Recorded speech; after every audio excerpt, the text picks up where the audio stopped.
Hey everyone, and welcome back to my YouTube channel. In today's episode we're unboxing and reviewing the Rolex Daytona reference 116520, the last Daytona to feature a stainless steel bezel paired with a stainless steel case. This specific model also comes with a special dial variant that has become surprisingly sought after among collectors. So grab a coffee, sit back and enjoy the video.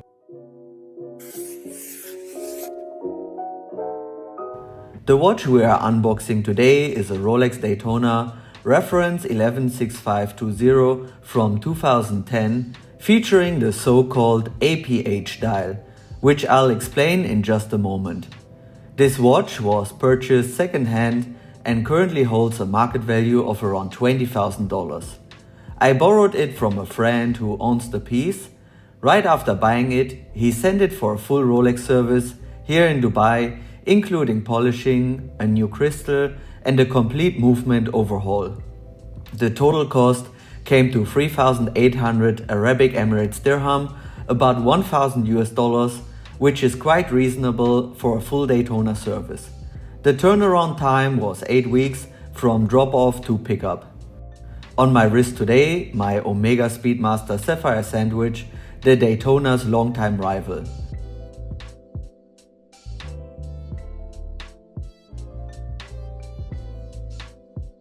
The Daytona comes in the classic green Rolex box, so let's open it up. And here it is, the watch in all its glory. Even after 15 years, it looks incredible and still feels very close in design to today's two-tone and white gold Daytonas. There's something special about this. A full stainless steel Daytona without a ceramic bezel is no longer available, which makes this one feel even more unique. Inside the box we find the brown hang tag, certifying that the watch meets chronometer standards, along with the service pouch, service card and user manual. You can see from the older manual that it's not up to today's quality, but it's still nice to have this old manual with the watch.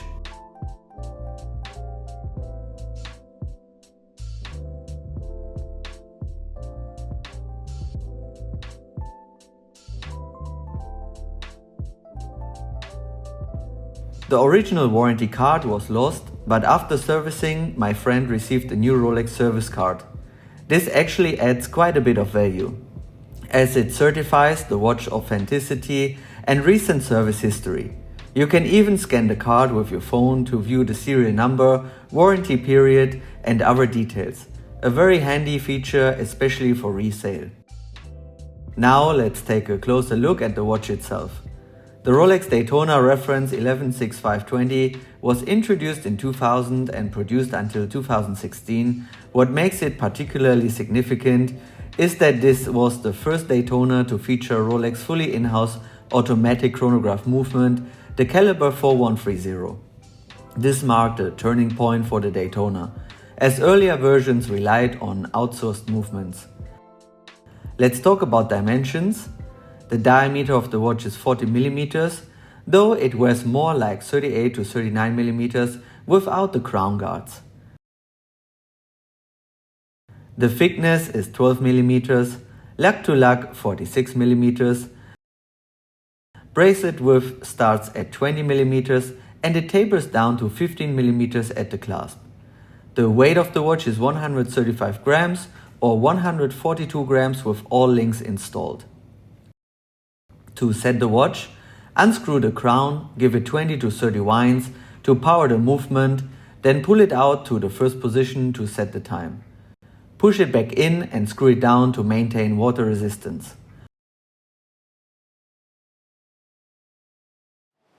For the chronograph, unscrew the top and bottom pushers. The top starts and stops the chronograph and the bottom resets it.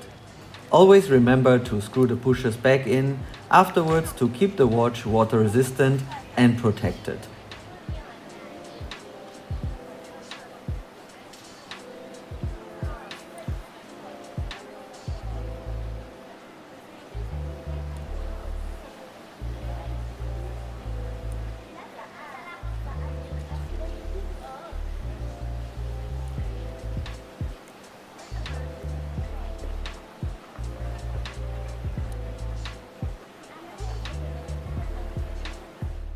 Now let's compare this 2010 Daytona to my 2021 Omega Speedmaster.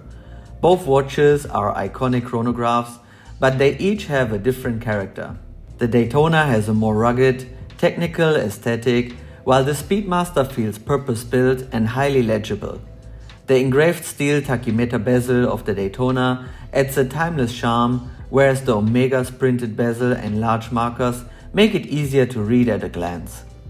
The Daytona screw-down pushers add a sense of security and mechanical precision, though they do make quick timing a bit less convenient compared to the Speedmaster's instant access pushers.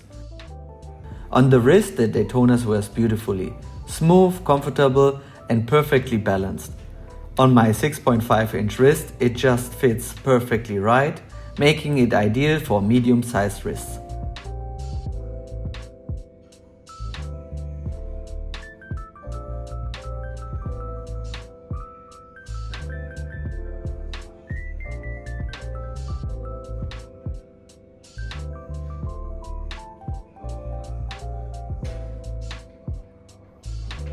The case is made of 904L stainless steel, measures 40 mm and offers 100 m of water resistance, quite practical for a chronograph. The crystal is flat sapphire, scratch resistant, and this one was replaced with a version that includes anti-reflective coating directly from Rolex.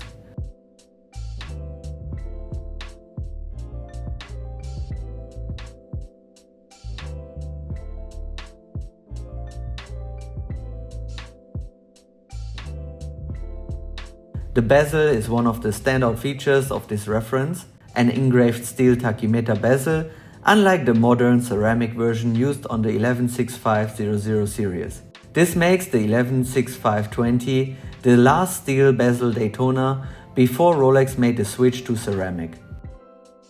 The dial comes in either black or white, and this particular example features the black version. The sub-dial layout includes running seconds at 6 o'clock, a 30-minute counter at 3 and a 12-hour counter at 9.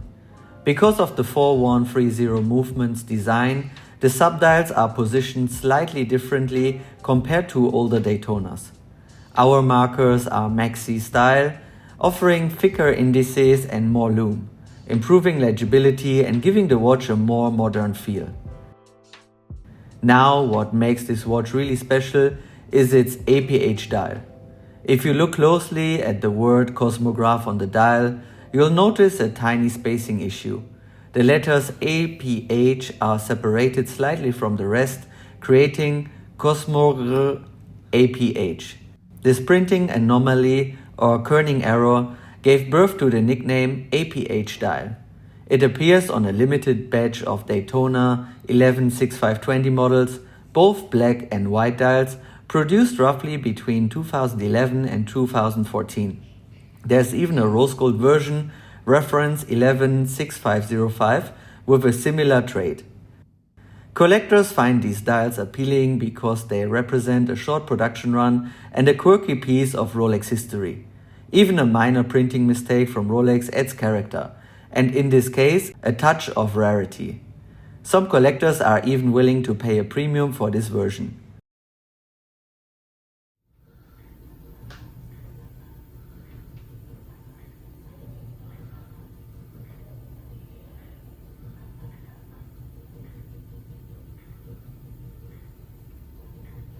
The bracelet, also crafted from 904L stainless steel, uses the classic three-link oyster design.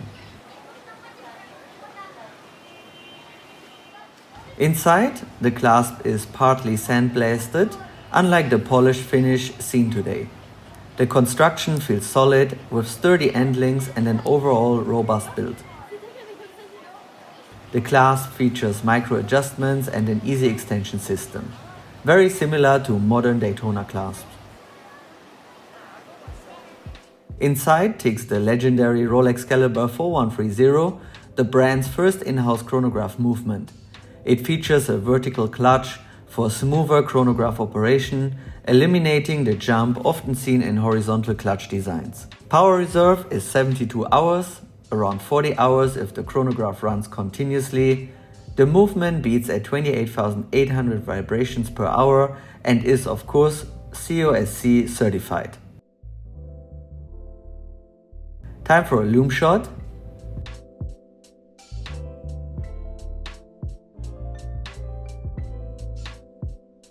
Now for my watch score. The Rolex Daytona 116520 remains one of the most underrated modern Daytonas.